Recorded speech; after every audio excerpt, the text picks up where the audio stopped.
Hi, everyone. Welcome to Extra Talk. We have Brighton on Thursday. So we invited not only one, but two guests this time to talk about Brighton. We have Alan, who's already waving at you, from the UK. And he has a podcast, Albion Roar. The Albion Roar. Thank you very much indeed for inviting me on, Juan. Thank you so much, Alan, for being here. Looking forward to the discussion in a bit. And Dagan, not in the UK, but a little bit further, East Coast, US, right, Dagan? That is correct. I'm located in Richmond, Virginia. Richmond, Virginia. All right. From the nation's capital. All right. No, perfect. So, two similar views or maybe two separate views? We'll see, right? We don't know. Luke, thank you for being on the channel as well. We will ask the questions and see how you guys, what you guys think of Brighton, and let's have a couple of questions answered, basically. So before we start, something we always do on the channel is if we have new ones coming on the channel supporting a club, we want to know how you became a fan of a club. So let me give it first to Alan. What's your story? Oh, well, I'm born and bred in Brighton. Back in the day, what used to happen was that you'd have the wrestling, and not the wrestling that you get in America, but the wrestling on the TV. And we'd all go, and it was always watched by older women. They used to spit and shout and everything, and this was always on the television. And then straight after that, the results would come up. And I was probably about 6 or 7 before I realised that there was a team called Brighton. And as soon as I did, I kept pestering my dad to go. Eventually, he took me. 9th of September, 1978, my first ever game in the second, what is now the Championship, against Oldham Athletic. And since then, we've had a love-hate relationship.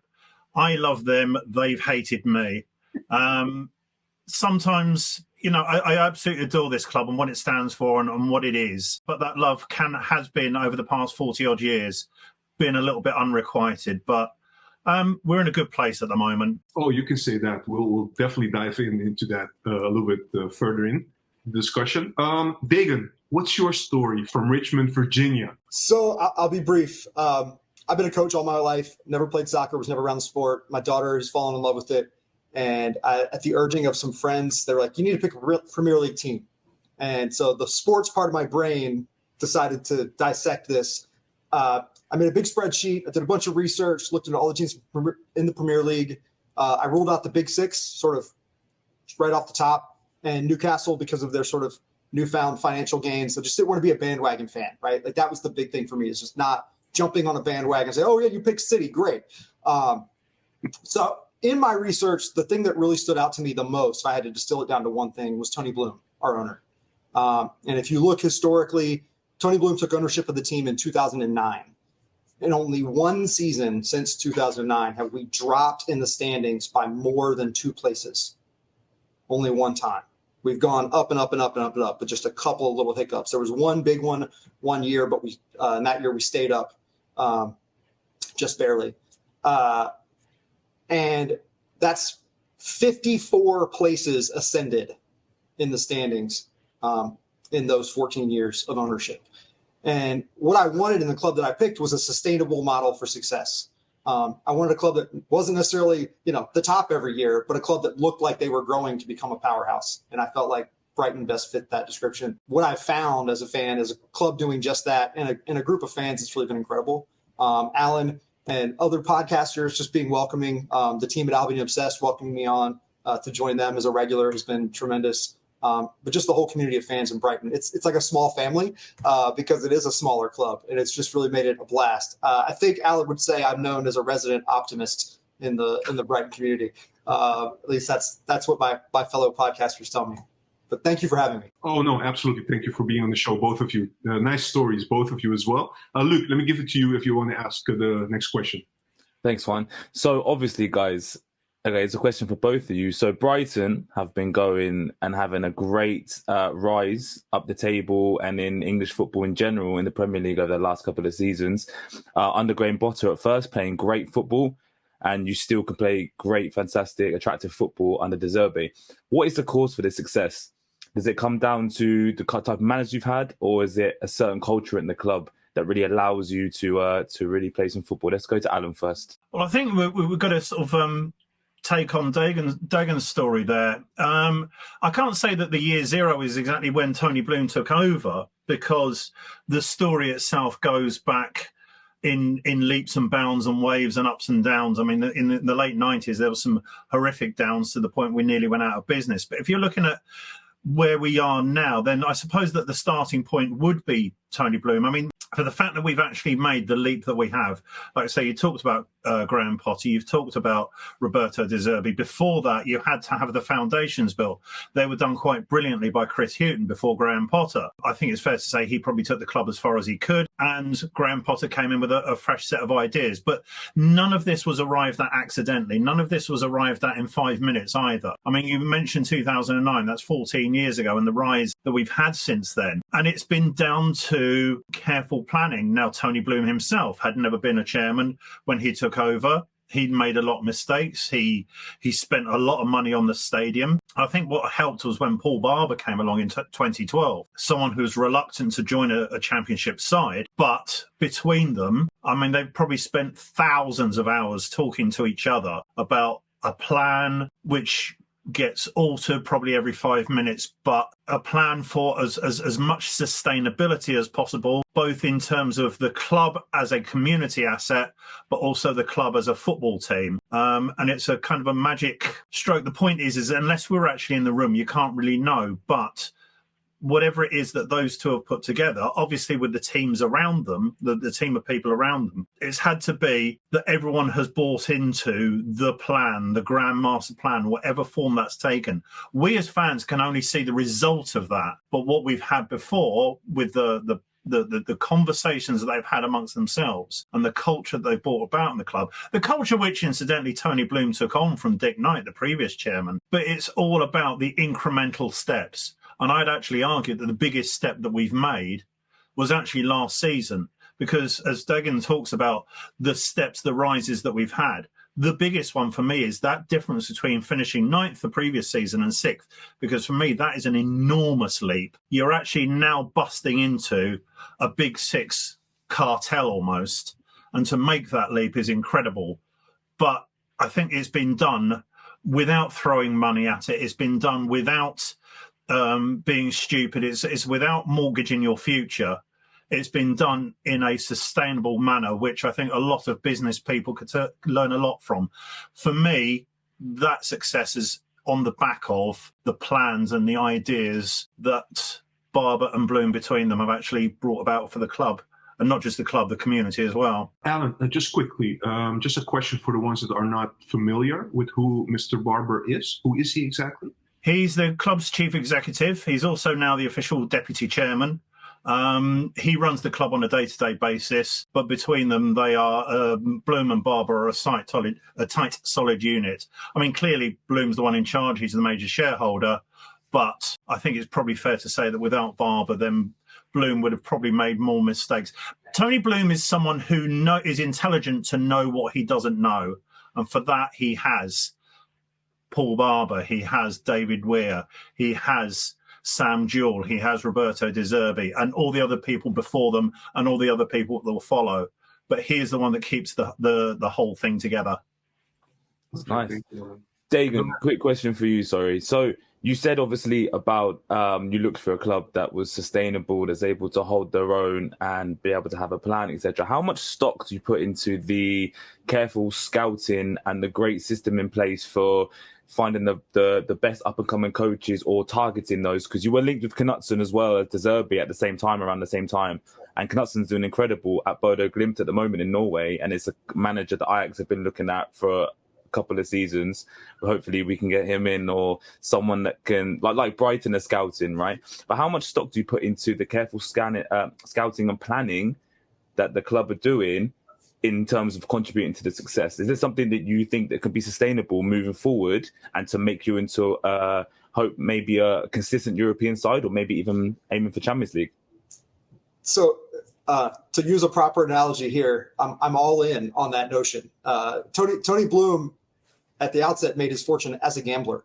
And then he developed algorithms that made him a big figure in the gambling world writ large. He has taken that sort of data analysis and applied it to scouting, in succession planning, right? We don't know the inner workings of it, but the presence of it and its success is clear over this sustained period of time. I think by all accounts, he's a genius. And I think Alan, the thing that he brings to the table that he's so smart about is he knows what he doesn't know. I think that's a great point. And so he hires the right people and finds the right people in footballing minds to sort of, use his business acumen. And I think he probably gives a lot of tough no's to his managers. We have an eye on a particular player, and he may say that, what's being asked for is beyond his value.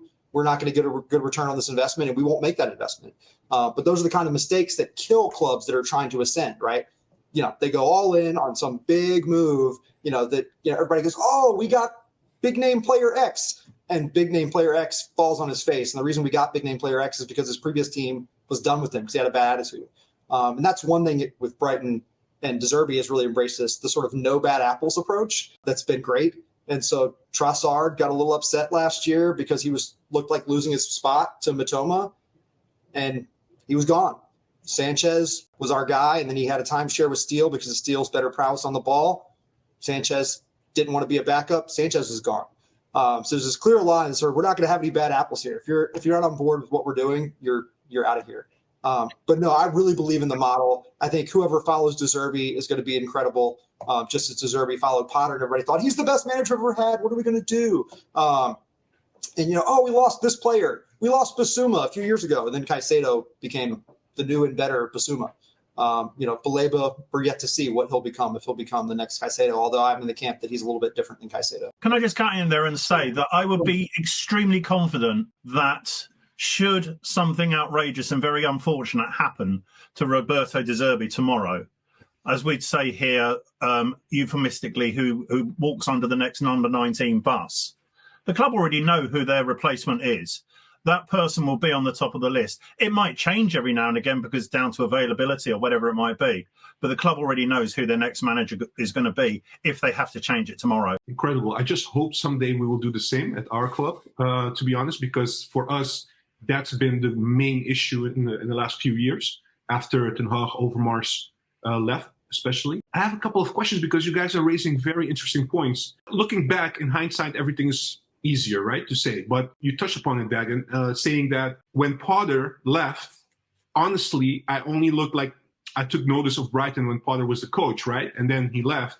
And I was like, okay, it's Potter. Potter made it happen, right? Sorry for being, not having the knowledge. So you guys have to forgive me for that. But it amazes me that, the success story is even going further, as you guys mentioned. So my question is, before we start talking about tactics and what De Zerbi does and all these kind of things, be honest with me. How many of you guys use particularly, but also the fan base, were thinking after Potter left, hey, this might be an issue? Or you guys were that confident, like, no, our structure is that good, as you guys are saying right now, we'll be fine? But my worry was the transition. I wasn't worried about the hire being a good one, but I was worried about that initial time where he's trying to get his feet on the ground and adapt his system to our players and vice versa. That was the worry for me. And there was a growing pain early on. We struggled to get wins, though we drew with Liverpool, De Zerbi's first go out in what was an incredibly exciting game. And Trossard actually had a hat trick in that game. I think what De Zerbi has brought, and I think this was evident very, very early, was a different mentality. And that was a we belong mentality, not a we're lucky to be here mentality. Potter was very deferential. We should feel good about, our 2-2 draw against one of these teams. De Zerbi looked at every opponent and I think continues to look at every opponent as winnable. Every game is winnable. I don't think he went into City this weekend thinking this is a loss. And I think he instills that belief in his players and our ability to compete and in their ability to raise their level. I think he's a great coach of young players for that reason, because he holds them accountable. I mean, he was just merciless in his critique of Enciso last year over the course of the season. Enciso would do something great and everybody would go crazy about it. And then in his press conference following it, he would say, well, he's not there yet. In his pressing and what he's doing away from the ball, he's not there yet. And then Enciso just kept getting better and better and better and better. It was like, it's just dragging him along. And I feel like he's doing the same with João Pedro this year. But his standards are really high, both for the players, for himself, and for the club as a whole. To Luke's point, I think his target this year, he talked a lot about Europa League as his target last year. I think his target this year is Champions League, whether that's by winning Europa League or by league position. I think it's probably fair to say that without Graham Potter, the likes of Roberto De Zerbi, either A, wouldn't have happened, or B, wouldn't have actually had the success, the relatively immediate success he'd had. You have to bear in mind that when in the last days of Chris Hughton, when we were certainly relegation fodder, that his last few games, we were absolutely terrible. And he had played with this very defensive mindset. Glenn Murray would tear his hair out, what's left of it, because there was no attacking consideration. And when it backfired badly. There was 3 games in a row. We lost to Southampton, Cardiff and Bournemouth. We lost 5-0 at home to Bournemouth. We lost to Cardiff, who were on their way down. It was absolutely terrible. Bloom, I think at that point, had enough. There was about 4 games to go. He wanted to get rid of Hughton there and then. Now, you have to bear in mind, Hughton had done an amazing job turning a lower championship side into a promotion chasing side. We had 2 years where we finished the top 3 in the second division in the championship. And he did a brilliant job for those first 2 years to keep us in the Premier League. But I think after that at the end of the second season, it scared the bejesus out of Tony Bloom that he'd invested all these tens, hundreds of millions of pounds into the club to have a manager who wasn't prepared to, well, for want of a better term, entertain him. And I think what we've got here is that Tony Bloom, all he wants is to be a Brighton fan on match day and be entertained. I mean, Paul Barber has said many times, I don't talk to Tony Bloom about business on match day. He's not interested and I can't get a word out of him for it. And I'm thinking in that case, they perfectly understand each other. So in getting Graham Potter in, who, like I say, we got him from Swansea, but had done obviously a very good job in Sweden. And I think with the ridiculous story about getting the players to do a ballet or whatever it was, which wasn't totally true, but I want to say that De Zerbi sort of, it was seamless, because if you hear Lewis Dunk talking, he'll tell you that the first couple of weeks, and thankfully they didn't have a game, the first couple of weeks of training when De Zerbi's getting his initial ideas over, the phrase that Lewis Dunk uses said that training was carnage. They didn't understand what he was trying to say. It took a long time for them to work it out.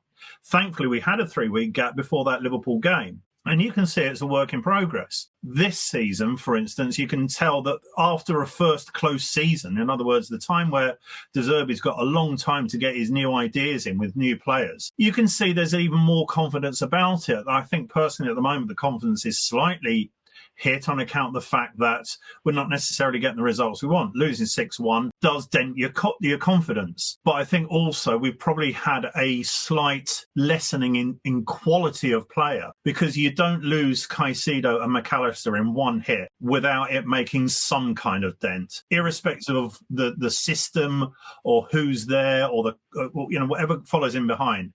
If you want a central midfield pairing, you'll do well to find a pairing of McAllister and Caicedo that's better probably anywhere in the world, certainly on such a consistent basis. Individually, they're brilliant. Collectively, they were superb. And I think that De Zerbi sort of had a very good squad with that. And it's not that easy in your second season to replace that straight away. So it's a little bit of a work in progress. But if you're talking about how we've arrived at this situation, then Potter was a much bigger change from Hughton than De Zerbi was from Potter, even though De Zerbi is a different thing once again. I think that if De Zerbi had taken over from Hughton, his chances of success would have been so much longer, probably about as long as Graham Potter took for his sides to get as good as they got. Luke, I will give you the tactical questions in a bit. I just want to react to Alan, and also Dagan, you can go in as well. I have 2 questions about what you said, which is very, it triggered me a little bit. First of all is, you said that Dunk said in the first few weeks, the training sessions were carnage. That's what you said. Yeah. Is it because there was a tactical barrier, or was it also a language barrier? And the reason why I'm asking the latter one is because there's been a debate at our club, because we bought so many foreign players, and other pundits and all the media are talking about, but they don't understand English and these kind of things. And we sometimes say, it doesn't always have to be that difficult. Football is a universal language, even though if you don't speak English, you can still instill some kind of tactical structure in the team. So that's why I'm asking that question. And the second question I have is, but that's a little bit maybe, guessing, I don't know, or maybe not. From what you guys are saying, I'm looking at the business model, let me put it this way, from your own. And you already talked about McAllister, Caicedo, but every time you guys have to let go of your big players to the big clubs. Will there be a moment that you guys will not have to, sell to the with all due respect, bigger clubs. Yeah. Okay, so the first question, you're talking about the carnage bit. Well, yes, De Zerbi's English was limited, but he's got his interpreter with him who is also a trainer as well. He's also a coach as well.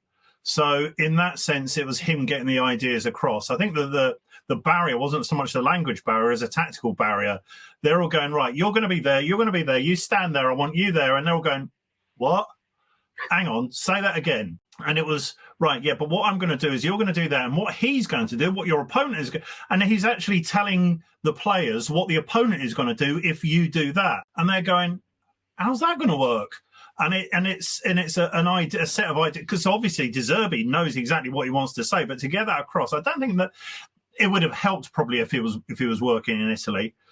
But I think what you had also, the reason it worked within those 3 weeks that we weren't playing, rather than 3 months or even 3 years, is because you have a set of players led by Lewis Dunk and helped out by the likes of Adam Lallana and Pascal Gross, who will buy into those ideas. They have that sense of loyalty and consideration that, okay, irrespective of what you don't understand, you will buy into these ideas. And I actually put this down the other way, the complete opposite as to why Graham Potter was a failure at Chelsea. He wants to put his ideas in, but one, you don't have that time to do what he can do when you're at somewhere like Chelsea. You've got to have instant success. And two, he's got a squad. They're all going, well, who are you, Sunshine? Why should we take orders from you? You're not a big name. You haven't won anything. Get out of here. I'm just going to go back in my Lamborghini and you can do one. And I don't think they bought into it. They had this sort of innate arrogance about them, whereas a squad that Brighton's got, they bought into it wholesale, and anyone who's slacking gets a kick up the backside, probably metaphorically and physically, from Lewis Dunk, from Adam Lallana, from Pascal Gross, from those senior players who want their squad. I mean, Lewis Dunk is Brighton through and through. He's not going to allow anyone within that squad to mess up his club, to mess up the thing that he loves so much. So, yeah, I think it took a while. And it evidently did work on account of the fact that the way that they played against Liverpool in the game that Dagan was talking about there were the first seeds of what we now call De Zerbi ball. They were there straight away. Remind me of your second question? Whether there will be a time, whether you guys expect there will be a moment in time, you guys will not sell your best players. If you guys can reach... Only if we win the Premier League and or Champions League and double the size of our stadium. Apart from that, you have to bear in mind that this is the heights that we've achieved. We're still beyond our own. I think we're beyond our own fans' expectations. This is why we're going, oh, wow, we're in the Europa League. We're playing Ajax. I mean, playing Ajax actually still is a privilege, but we have to play you as a one-on-one. You know, we have to play each other as evens. We both earned the right to be there. But we're going, whilst you're going, hang on, we should be in the Champions League, we're going, oh, wow, we're in the Europa League. It's still an amazing thing for us. And to be on the same pitch as Ajax is an amazing thing. I hope the players have a better attitude than that and actually look at it more professionally. But from our point of view, we're going to go into it wide-eyed and thinking, well, let's have some fun. I'm obviously from England, so I get to watch the Premier League a lot more than Juan or the people that are watching this from the Netherlands would. So I get to see Brighton play. The ones I've seen anyway, they play, De Zerbi likes to play 4-2-3-1 sometimes. But for the viewers that don't get to see it, could you explain what the tactics are just very, very quickly? Just, I know, and without going in depth. But could you just give a brief, like, okay, so he likes to keep the possession or does he like to counter-attack or something? What the preferred formation is and what are the players to watch out for that your key performers in your squad? Okay, this is an easy question. So, Dagan, you can answer this. All right, I'll do my best. So what you could expect to see is a team that wants to draw the defense onto it. We're going to try to play out from the back using the keeper in a way that is oftentimes horrifying because it just looks so perilous. And I had no idea until I saw it in person when the club came over to the States this summer. And where I sat was behind the keeper. And just the margins between giving away a goal and advancing the ball up the pitch are just so incredibly slim. So, you know, your fans will be watching at home thinking guys should have, intercepted that ball that the keeper played out lazily, and we'll be turning and going the other way, hopefully. And I think that's been one of our struggles is adapting to life without that double pivot in the middle, right? That two in the 4-2-3-1 with McAllister and Caicedo, they were both so adept at coming back and receiving the ball and then making the right turn and then picking out the next pass and not being overly aggressive with that pass and giving the ball away, because we are more of a possession-based side. I think a transition we've seen this year is we are going a little bit more vertical in our attack and being more direct. Have you changed formation? Sorry, have you changed away from the double pivot, or is it just personnel that you've changed in the middle? Personnel's changed. The formation really hasn't. And I mean, there's a lot of talk right now with some injuries whether we might be wise to go to a back three because our both right and left back positions are decimated. Though Estupiñán was back in training today, we thought he was going to be out another week. I don't know if that means he'll be available for Thursday or not. So that could be a potential. You might play 3 at the back. You might play 4-2-3-1. It just depends on the day. We've only seen De Zerbi do it once, and that was in that first game. And I think that was just because that was the system. But it seems his preference is to play 4 at the back. But one of the either the left back or the right back, and for us, it's usually our left back, sort of drops in and plays almost as an additional midfielder and will even overlap with the winger. And so Estupiñán, it's not uncommon to see him overlap Mitoma and be in a more advanced position up the pitch, which creates some weakness on the opposite side. Where we've really struggled at times with counterattack is when we have someone at right back like James Milner or Pascal Gross who lacks pace. And so when Estupiñán is in an advanced position and you have one of those guys trying to track back, it can be dicey, especially if you have Gross in the double pivot, as we have often had this year, and someone like Milner at right back. Then we've got 2 guys trying to chase the play who are older and not, quick of foot. So if we have vulnerabilities, those are probably what they are in terms of strong players to look out for. Lewis Dunk is our anchor. And I do want to come back. What he said about in the spring is that his understanding of the game, the way he sees football, has changed completely under De Zerbi. Right. And this is a veteran player who's been around the Premier League for years now, but he sees the game a completely different way. And I think many would say is a far better player than he was just a year ago as a result of De Zerbi's imprint. But yeah, Estupiñán, if he's available, and Dunk are sort of our anchors at the back. The player that people wouldn't name as one of our best, who's been one of our best this year, is Billy Gilmore in that double pivot. He's been indispensable, and when he's been out of the lineup, it's shown. If I were you guys, I'd be rooting for a Baleba-Gross midfield duo and one without Gilmore. Up top, we have a bevy of exciting options. Evan Ferguson, João Pedro, Mitoma. Solly March looks like he tore his ACL. We haven't gotten a definitive report on that yet, Alan, have we? I think we'll probably get that tomorrow at De Zerbi's press conference. Ansu Fati could fill that spot potentially. Really interesting to see. But I think, in attack, there are a lot of scary options. Danny Welbeck. Simon Adingra. Danny Welbeck pulled up with a hamstring injury. Oh, that's a shame. I don't know that we'll see him. But I think we're stronger without Welbeck, to be candid. One of the names that hasn't been mentioned, and we cannot be an Ajax channel without mentioning him, is Joel Veltman. Yay. We love him. I just want to know, right? £900,000. That's ridiculous. I'll be honest with you guys. He was not really, how do you call it in a nice way? He was not really he was appreciated by the fan base. Although I have to say, in the last one and a half years, after he recovered from his injury, he played his best he ever played for Ajax, and then you guys snapped him up. But I have to be honest with you, from what I've seen, and sometimes I see him play, I'm like, is this the Veltman that was playing at Ajax? Because he looks so good, so reliable as well. So what do you guys think of Veltman in general? I mean, were you guys positive towards him from the start, or did he have to get familiar with the Brighton game, etc.? I think when he first came to us, I think my attitude was more along the lines of, well, he's not necessarily an improvement of what we've seen. It's not as though he was a retrograde step. He fitted in nicely. But I think what's happened is that in those intervening, whatever it is, 100, 120 games that he's played for us, there's been times when he's played the kind of villainous hero, or which I know is specifically a... I know exactly what you mean. Yeah, I mean, he'll play against someone like Wilfried Zaha for Crystal Palace, who's our real bête noire, a real sort of paint. He's a proper pantomime villain. And they'll just spend the day kicking lumps out of each other and eventually sort of kiss and make up at the end of it.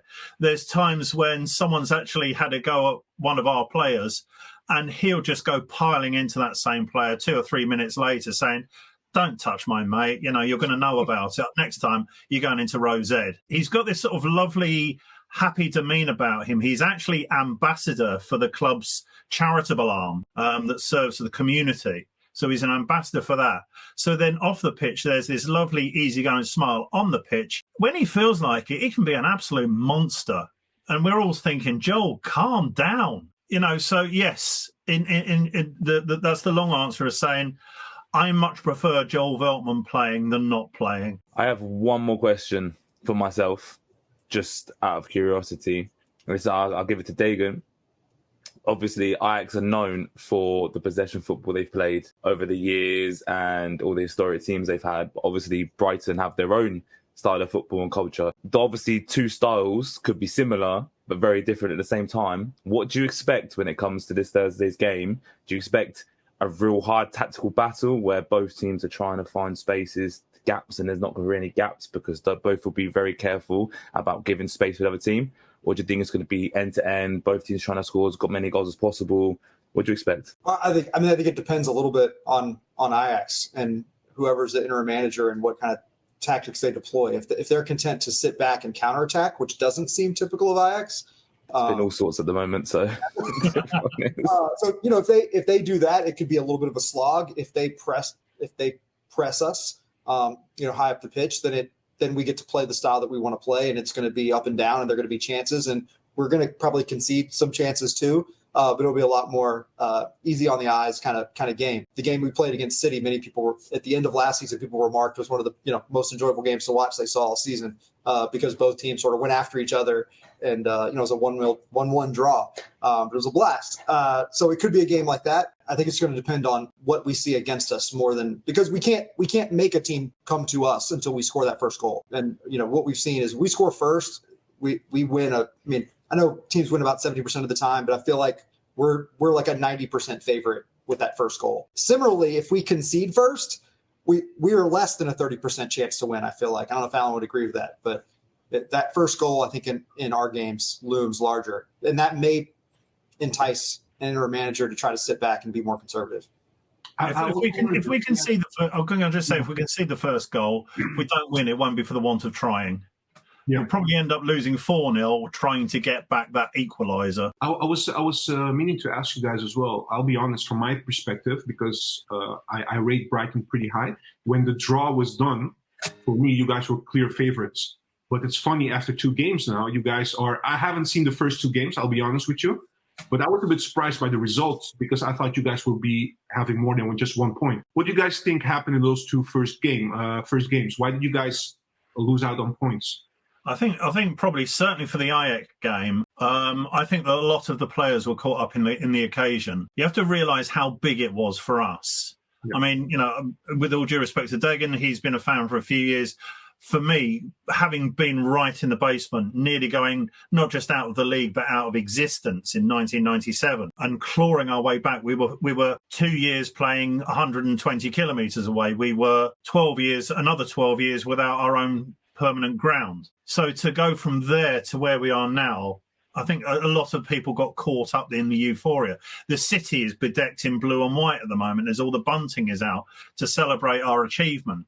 And I can't help feeling that some of the players, and also I think they might have been caught out a little bit by Ajax being a little bit more physical than they were expecting. I think it's probably something you'll find out on Thursday. We don't have the strongest defence at the moment. I think, given the opportunity, I think that Jason Steele, who was our goalkeeper, would be playing centre forward if he got a chance, because he'd still be the most, sort of the player playing furthest back. He would love to have 11 centre forwards and no defenders on the pitch. I mean, it's that kind of mad kamikaze way of looking at things. They all got caught up in the euphoria. Then you fast forward to Marseille, a cauldron likes of which you don't get in this country, and again, I think they almost played in a scared way until about 40 minutes, and then the second half were absolutely brilliant. Got back to 2-2.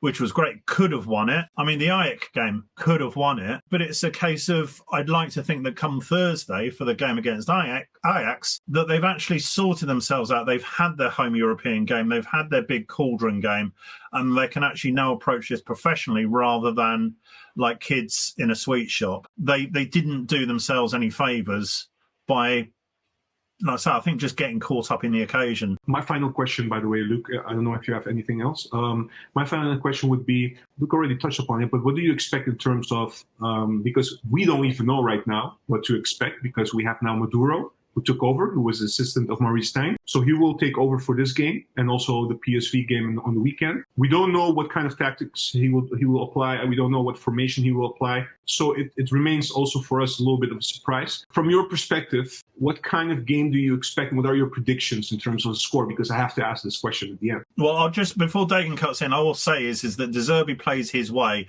no matter who the personnel are. So he'll have his system and just expect those players to slot in and do their job, like the cogs in a machine. Sorry, Dagan, all yours. We've faced some teams in crisis already this year to varying degrees of success. And Marseille, I think, really had the new manager bounce when we faced them, and they had a rowdy crowd. And that was, we had to fight back for that draw. We were down 2-0 and found our way back in the game, which is, a decent result under the circumstances. Especially after losing the first one, right? We could have folded up the Europa League tent and gone home, I think, at that point. But getting that point out of it felt huge. You guys are, I know you lost 4 players to the Premier League from last year's team. I'm sure you lost a couple more, right? You lost Kudus, Alvarez, Timber, and there's one more. Who's the fourth? I'm also thinking who's the fourth. Oh, Abassi, of course. I'm sorry. Bassi, yeah, to Fulham. Yeah, because he wasn't that important. That's why we forget. But I mean, clearly there's just been a lot of change in y'all's team, even more so than ours, and we feel like we've had a lot of change. So there's a little bit of Jekyll and Hyde who's going to show up today that I'm sure both teams are facing. We traditionally bounce back after a disappointing run. That has been sort of consistent with De Zerbi. I'm anticipating a first win in our Europa League tenure. Somebody's got to win a game. We're winless in our last 5. I think you guys are winless in your last 8. So somebody, I guess we could draw and everybody stays unhappy. But I'm going to predict a 3-1 win for the Albion. Sorry, guys. I think there will be goals. We can score. We just can't not concede. We always concede. We just do. So with 2 teams with decent attacks, lousy defences, and given our respective records, it's going to be 0-0 and they're both going to get booed off. How's that?